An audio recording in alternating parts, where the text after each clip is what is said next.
Hi, my name is Rachel McLeod. I'm a licensed clinical social worker and emotional wellness coach. And today I'm coming to you because we are going to be doing an Ask Me Anything, a Q&A session.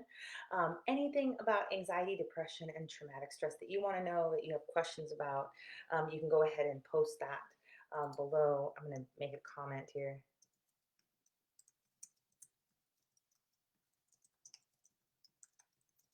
Okay.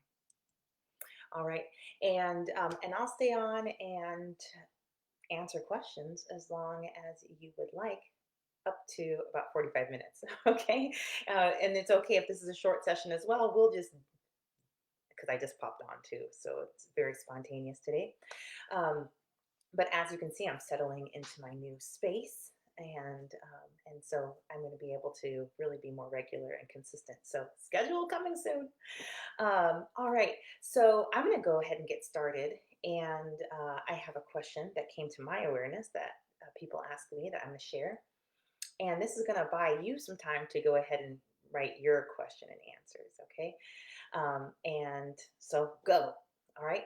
Um, the question that I get asked frequently is how long does it take to recover and heal and restore healthy brain function?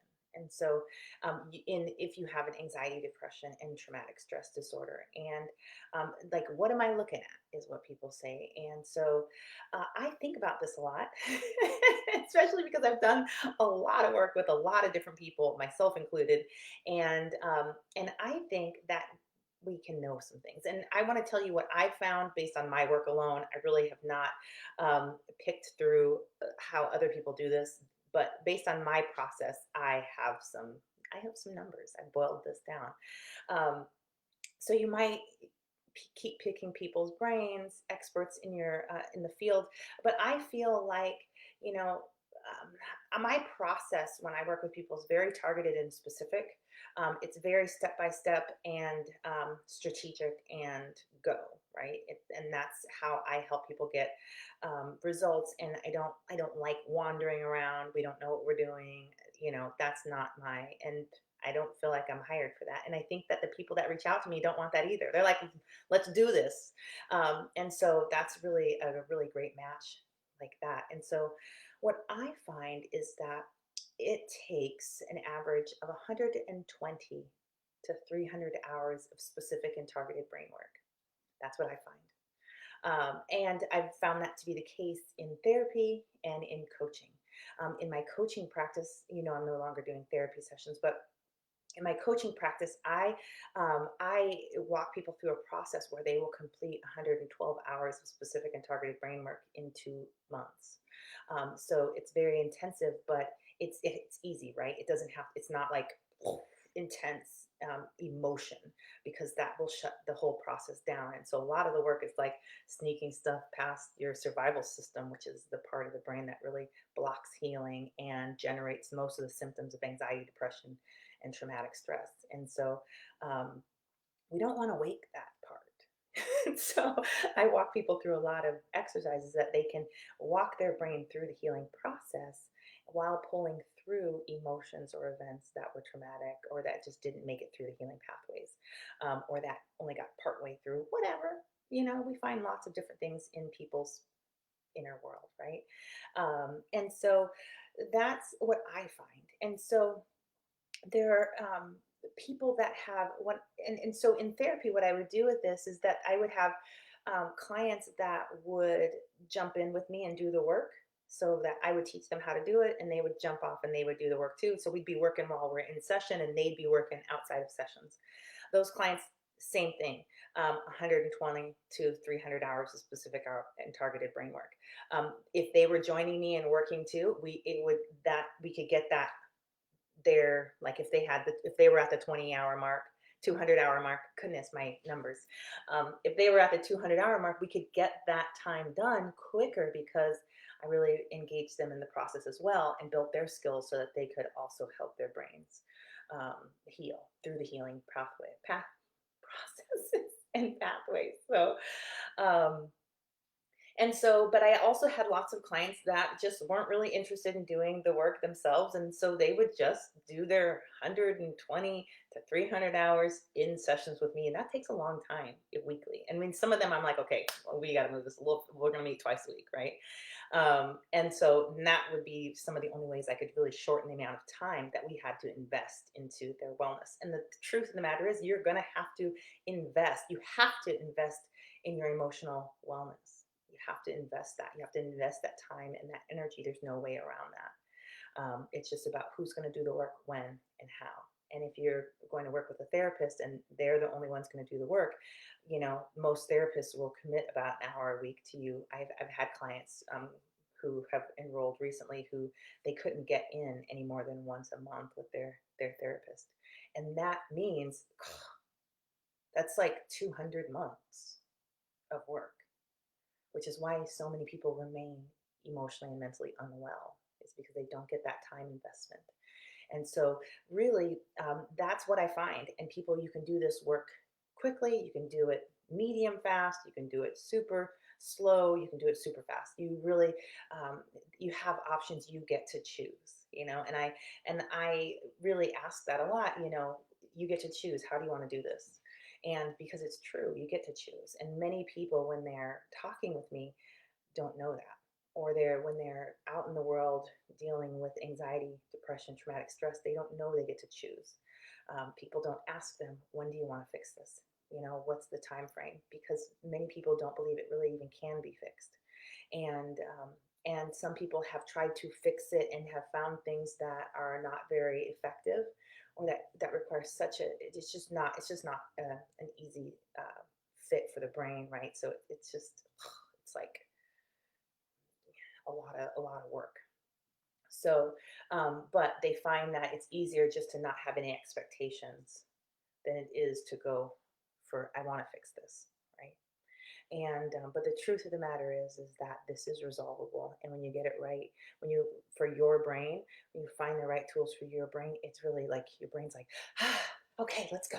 you know and it happens really much even faster than what I'm talking about, because brains are electrical and they move at lightning speed. And so once it starts moving and it can do the healing work it wants to do, it's like one after another. And when we get one through, we're going back for the next one and the next one and the next one. And that's really what I walk people through, in a 2-month time frame. So, um, so yeah, I want you to understand that. And let me break that down because I don't have a question yet. So if you have a question today that you want answered, go ahead and put that in the comment section. Um, what I find is that the more trauma you have, the more unresolved trauma you have, the longer you're looking at. Like complex childhood trauma is about that 300 mark. I would imagine, and I really don't specialize in dissociative identity disorder. Um, I would imagine with that one, because it's not my specialty, I really do trauma and I can help with the trauma, but not necessarily this other piece. Um, that might be somewhere on the 400-hour mark. It might not, right? It might fall in line as the brain heals itself. It might do that, right? So, and DID typically is the result of an incredible amount of trauma, and is the result of a survival strategy built around an incredible amount of trauma. And but complex childhood trauma, I find that to be more on the 300-hour mark. Um, uh, and then I also find people that reach out to me that have a lot of trauma, but they've done a lot of work. Usually they're around the 200-hour mark. Their brain is ready to go. And they've built a lot of skills along the way, emotional wellness skills that we can just pull into play and really go. Um, and then people that just have a simple anxiety disorder, generalized anxiety disorder, which means that it's not deeply rooted in trauma. You're looking at about 120 hours, right? And it's not simple. It doesn't feel simple, right? It feels like a mess of spaghetti and in your brain and fog and confusion. And I mean, I'm my word simple doesn't mean it's more how the brain heals that as opposed to how the brain heals complex childhood trauma. Complex childhood trauma, the deal there is there's healing work and then there's rebuilding work. It's like when you have when you have a lot of complex childhood trauma, a lot of your generators, I will call them, making up the, you know, I'm making up a story right now that may be exactly true and it may be exactly not, but you're going to get the metaphor, right? But when we come, when we're born, we have all these generators, right? We need to be able to generate self love and independent decision making, um, the ability to regulate, ability to connect with others, the ability to um, right in to regulate ourselves, right? Anyway, I said that, but that those things need to come in there, and the self-confidence generator and the self-value, right? Those are things that our parents are really supposed to be building. Those are generators that are in there. And what happens with childhood trauma or complex trauma is that these generators will either not get built because parents didn't have they didn't know how to build it, they didn't get theirs built, so they couldn't build it for their kids. um, my clients typically, or the trauma has come and busted up those generators, and so the generators are there, they're kind of functioning but they're really not. And so with that, with the other 300 hours, I would say, is reconstructing and rebuilding those generators or assembling them for the first time ever. And that just takes time. Not a ton of time, right? But it's like half the work is in building and rebuilding. And the brain will do that. It's ready to do that at any time. It's just, it's got to be done. And you've got to help your brain do that, especially if that healing pathways or that generator construction pathway has turned dysfunctional, isn't working, or hasn't been wired in yet. Right. So we got to do that work. And so I find that that's why it takes those 300 hours. But it's really fun because every hour it's a lot of brain work. And so healing starts happening right away, and you start noticing, oh my goodness, look at me.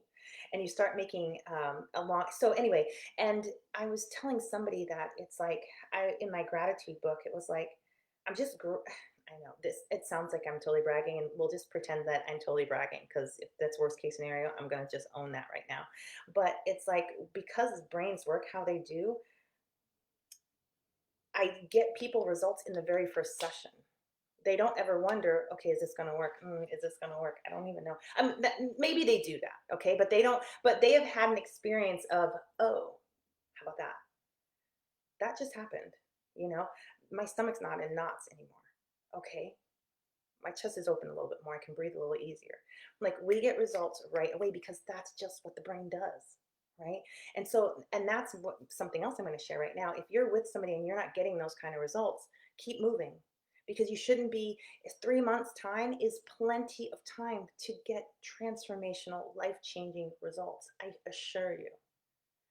And if you're like, well, maybe I just need to hang in here a little bit longer and I'm going to get results, you know I would say no. From my experience, I'm saying no, it does not work like that. You can start healing right away the very first moment. Your brain is loaded, ready to go, and is trying to heal itself anyway. That's why you have your symptoms of anxiety, depression, and traumatic stress.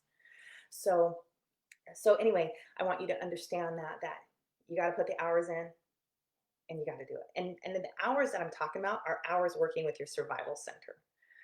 Not necessarily the hours up here. Your brain does this automatically when you do the work with your survival center.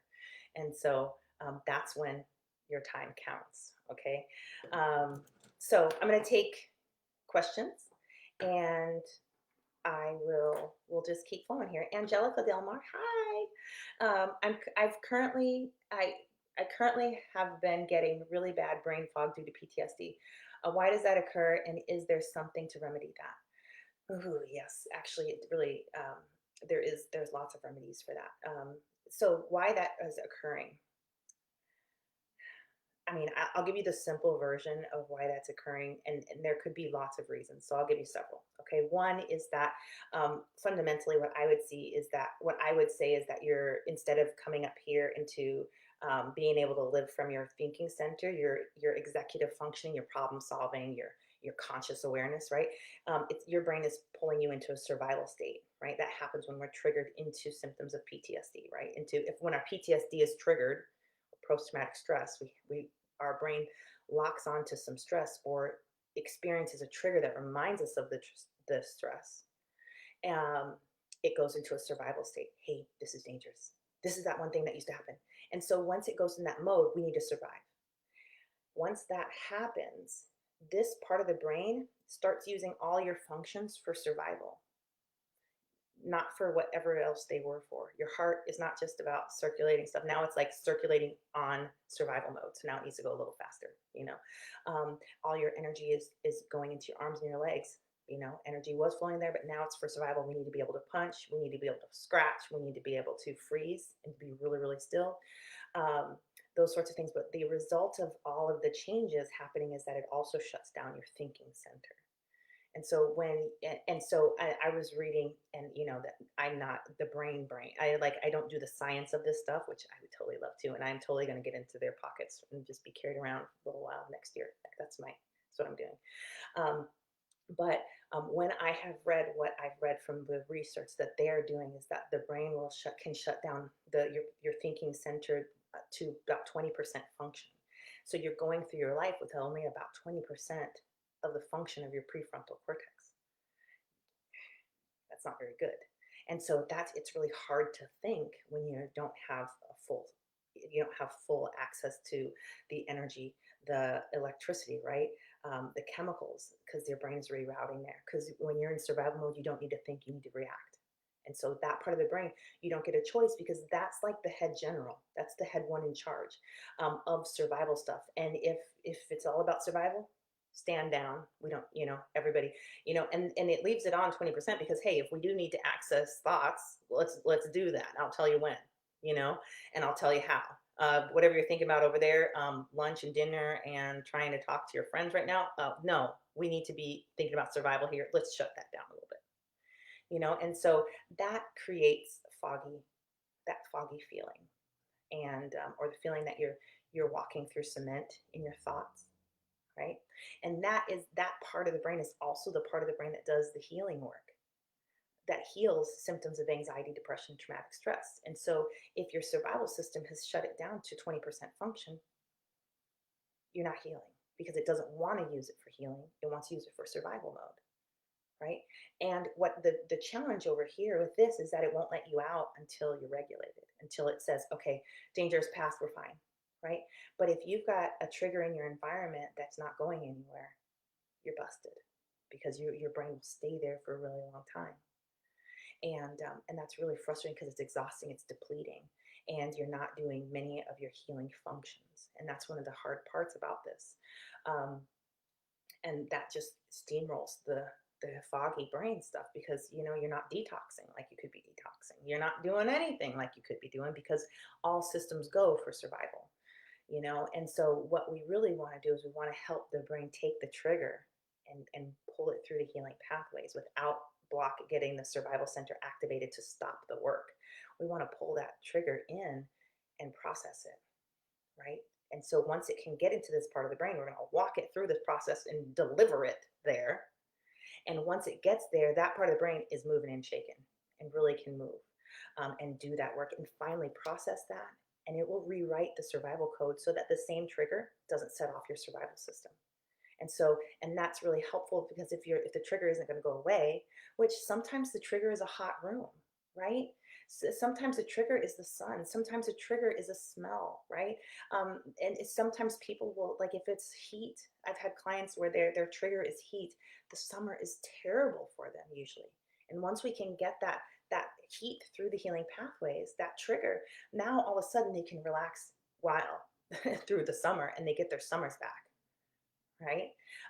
And so, but that's really one of the reasons why that brain fog is there as a result of PTSD, is that you really don't get full function of your brain. So, um, okay, okay. Is there something to remedy that? Yes, pulling the triggers through the healing pathways. Um, that's like how you get it at the root. Um, Other ways that will help with it but won't solve the problem is anything that you're doing with your body.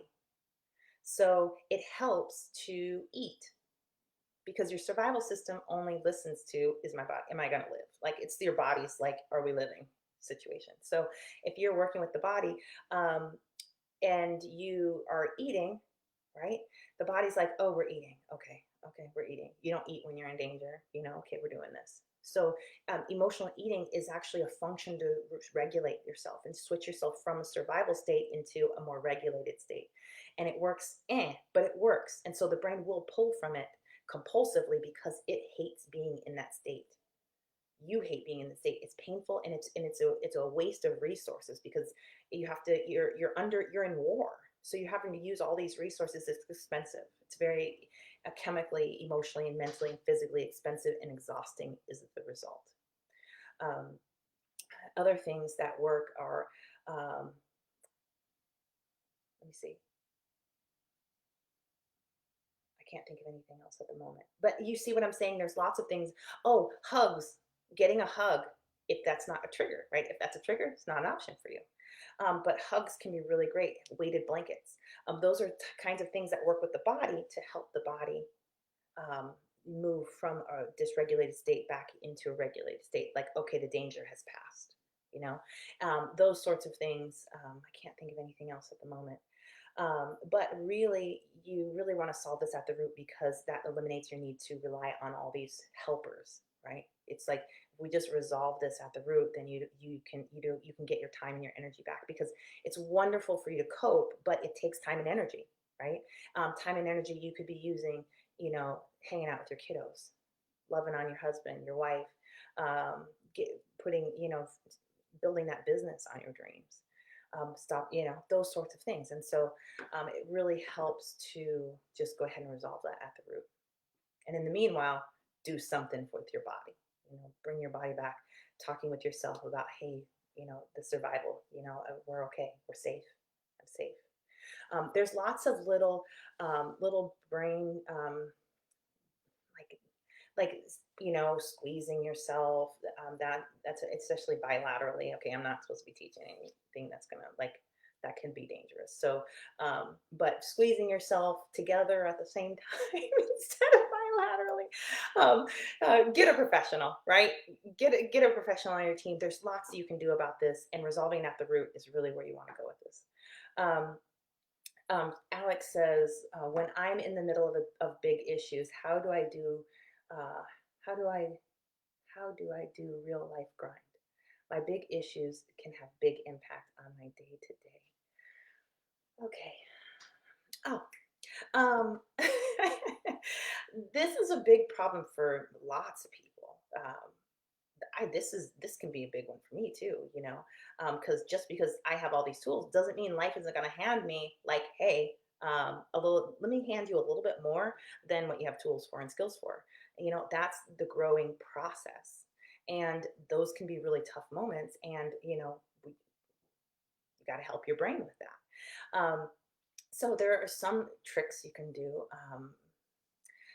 While you do this. And some of them has to do with like constructs that you would mentally build in. Your subconscious really has to like them. But some of them that come from EMDR, if you've done them already with and they're safe. So I'm going to share these. They're very regulating. But is one to put it in a container, right? That's a simple one. Your subconscious mind really likes those kind of stories. And so it knows that if you put it in a container, that it's in there, right? It's not going to get out. But let me tell you what, before I go any further, you never want to leave something in a container that you put in the container. Your brain is looking for that and it wants to resolve that. And if you want to fight your brain, don't ever go back and get that. And then you guys are going to be fighting about opening that box. And let me tell you, that is one obsessive, compulsive individual, your brain, that you don't want to deal with. Okay. So it will go with you and let you put that in there, especially if you're like, hey, we'll go back and get that. We're fine. I got you. A lot of times it'll let you put it in a container. Sometimes you have to reinforce the container. Sometimes you put it in there and then you want to feel how it feels. Does that feel like it's going to get in there and not come out? Some people's, yes, that's all they need to do. And other people are like, shh, no. And so then it's like, what happens if we put it in that container with all the junk in there, the problem, and we put it in a vault? Okay, let's lock the door then. Is it going to stay in that now? Okay. And some people are like, yeah, that feels really good. This will really eliminate symptoms for the moment.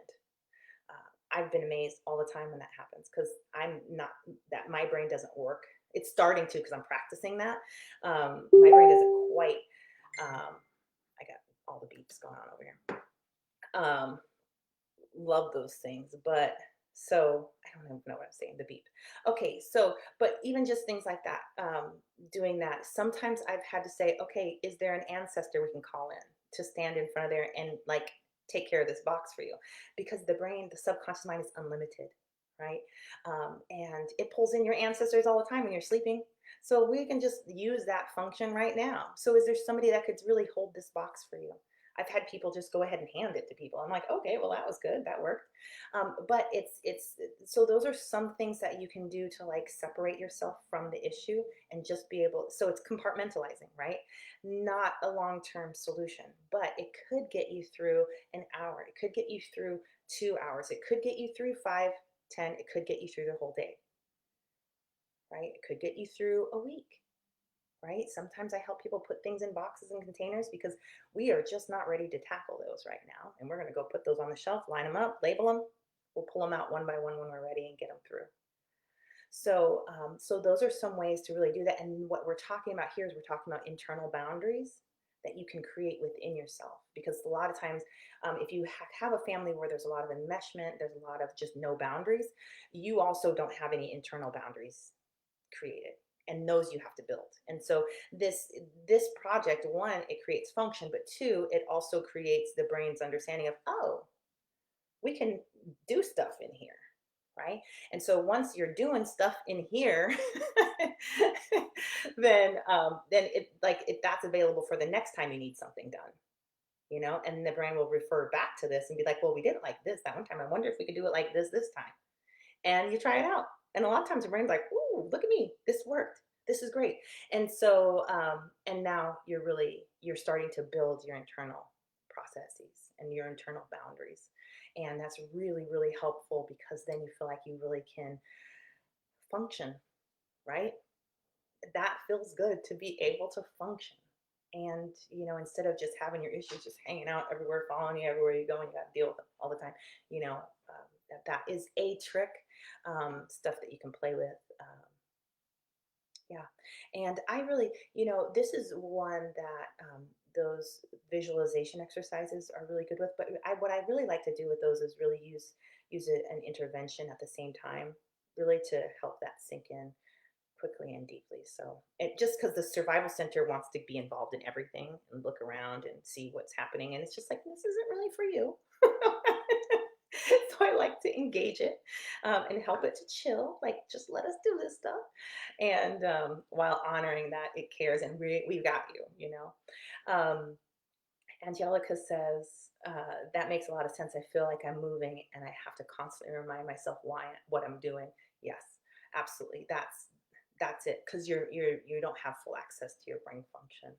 So um,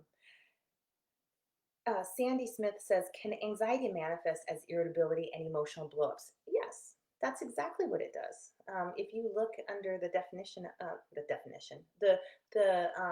psychologist's um, definition of anxiety and breakout symptoms, that's in there. Those are some of the top ones. And what's happening there is that when you're anxious, you're over in your limbic system, you're in a survival state, and your brain is like, something's happening here, and it's like press the breathing button, and your stomach is in knots, and all that stuff's going on, and then it like really, like I said, it wants to shut down your thinking center. And so what happens then is your thinking center is there, and you're doing this anxiety thing, and that's a limbic state as far as Rachel's concerned. So now let somebody ask you a question that is trying to engage your thinking center, and this will piss off your survival center. It's like, don't talk to me. I just shut this thing down. I don't want to use my thinking center, you know? And it will just right. And that's that irritability, that emotional blow up, is the result of your brain moving between brain states without the natural flow of that. It's like forcing yourself into a thinking center. And that's why when you're dealing with somebody who is in that limbic state, there's no reason to be reasonable with them. None. Because they're not in the reasonable part of their brain, and their brain doesn't want to be. in that part of the brain. You have options to work with them based on the part of the brain that they're in, or yourself with the part of the brain that you're in. You can be like, I'm in my emotional part of my brain. Therefore, I need strategies that work and address that part of my brain and that part of where I'm at. And this will allow you to shift naturally from one state to the other. Okay. And that's easier. There are less blowups and there's less irritability. So, I really, when I get there, I really like to intervene as quickly as possible because my brain's trying to work on stuff, right? And we know it's going to happen, how brains work. And so we can just do that work and get there. So, so yes, what's the best way to calm down when you're starting to feel that way? Um, well, you're going to want to work with the body, right? And there's a lot of interventions that will do that specifically. You want to work with your survival center, not just your body. But because the survival center uses your body and listens to your body, you can work directly with your body and get some really great calming benefits. Um, things that the survival center likes. And you know this. It's just that people get like, well, I'm not doing that with a grown person, or I'm not a baby, so I'm not really going to do that. Fine, but it's not about being a baby. It's about the survival system and what it likes. And the survival system is not like a 40-year-old person. It is like a baby. So you really want to deal with it like a baby. Um, and what you do with babies to regulate them is you hold them, you pat them, you don't say, what's wrong with you? Gosh, please, if we could eliminate that, that would be great. You don't say, hey, what's 3 plus 5? You don't do that. You just say, oh my gosh, this is really hard. Empathetic statements, right? This is really hard. And you're patting and you're rubbing. This can trigger people. Not all brains like patting and rubbing, but I'm giving you some examples. Hugs, like I said.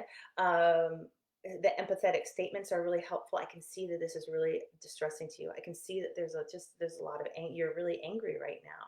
And then they're like, yes, I am really angry. And that's good because now things are moving, right?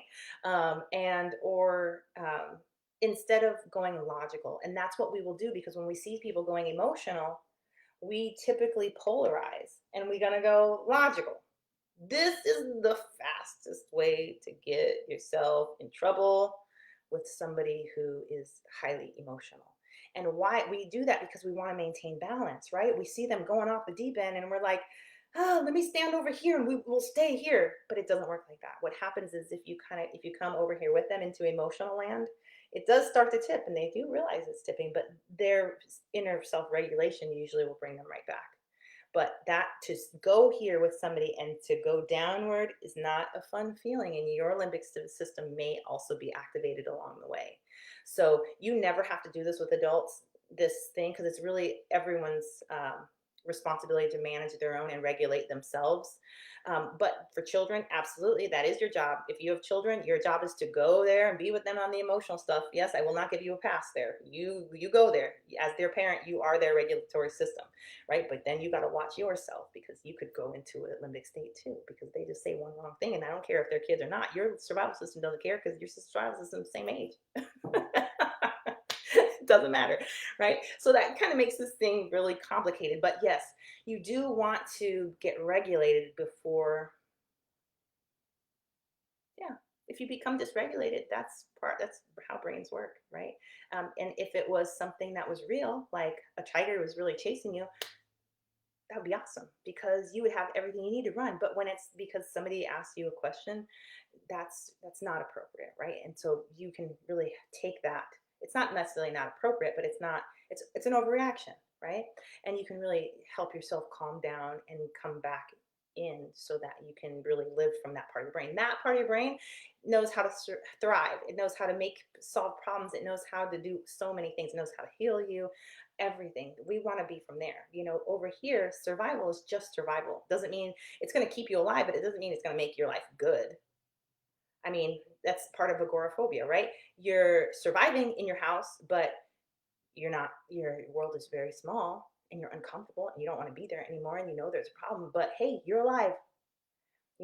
Obsessive compulsive disorder, you know, you don't, you're washing your hands or counting all the things, you know, that's a survival strategy and it's not very fun, but you're alive, right? And you have to do it. So, so it's just really good to to work with that stuff and really get back into your thinking center, your executive function, your prefrontal cortex, so that you can really have access to thriving and making the right choices and having choices. And because over here you don't get choices, in your subconscious you don't get choices, right? So but up here, that's where all your choices are, and so you want to live from there, because that and that part of the brain will make really great like give you lots of options, and then give you the opportunity to do the option, so let's see. Oh yeah, so that's exactly how you feel. Exactly. You're welcome for the help. And yeah, my husband does go logic with me when I get that way. Yeah, most people do. Not Kevin Hart. Gosh, there's a comedian. Oh man, I love him, and he really does. I just saw one little thing of his, and it was um, he's a brown man, and anyway, he does this brilliant skit with this polarization idea. And he says that his wife will come home, complain about something, and oh no, they did. And he's like, it's her fault. Like she did this. He said, but I'm not going to be the one to tell her that. He's like, oh no, babe, yeah, they did.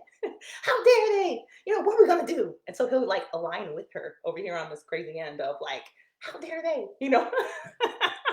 He said, because she just wants somebody to be mad at. And if I go over here, she's going to come at me, and then she's going to feel better. And I'm going to be the one that's been sliced up. Not today. He said, that's awesome. I love it. And I was like, look at him talking about this process. Anyway, but he lines with her. And by the end, she's like, okay, well, I didn't do what I was supposed to do. I didn't do that other thing. And I need to go do this. And she'll solve her own problem, because she got to do the emotional pieces of that. And he didn't get sliced up along the way.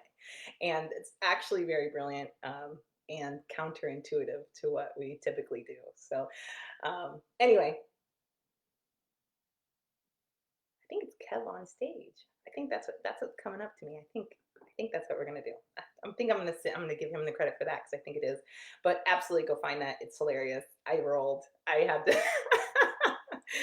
It was good. Anyway, so Angelica said that's exactly what's happening to me since online school has started. My middle child has been triggered, and I've been helping him and triggering myself in the process. Yes, that's it. That's exactly it, and that's really what we got to watch with ourselves. And we can get really good at that. And sometimes we make those mistakes, right? And because we didn't, or our system got overwhelmed, or we didn't manage it well, or we thought we could handle a little bit more than what we actually thought we could, right? Those mistakes really, when you can use those, they can really be really powerful. And you can talk it through, and you can talk it through with your brain, because your brain will set up a program for you if you can help it through this process of like, okay, this is where we lose our shit. So what are we gonna what could we do here to make this area a little bit longer before we go over the cliff here? And it'll do that. And then next thing you know, it'll be sending those messages. Hey, we're closer. Alert, alert, alert, before going into a full out limbic state.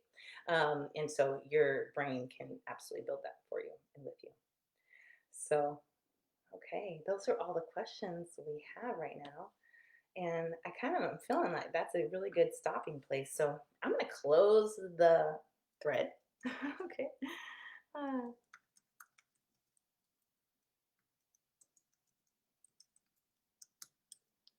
okay. So, and what I want to say is that if you are really wanting to do this healing work, learn how to work with your brain, learn how to help your brain heal from the anxiety, depression, and traumatic stress, and you want to see if I can help you with that, go ahead and grab a spot on my calendar by going to rachelmccloud.com/call, and we'll have a time together and see what you're looking at, what your challenges are, and where you want to go.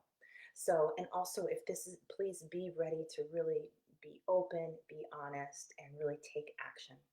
And because I really like to help you put a plan together that is going to help you get to your goal in the shortest amount of time, in the right timing for you. And I ask you those questions too, because that's what it's about. It's about you.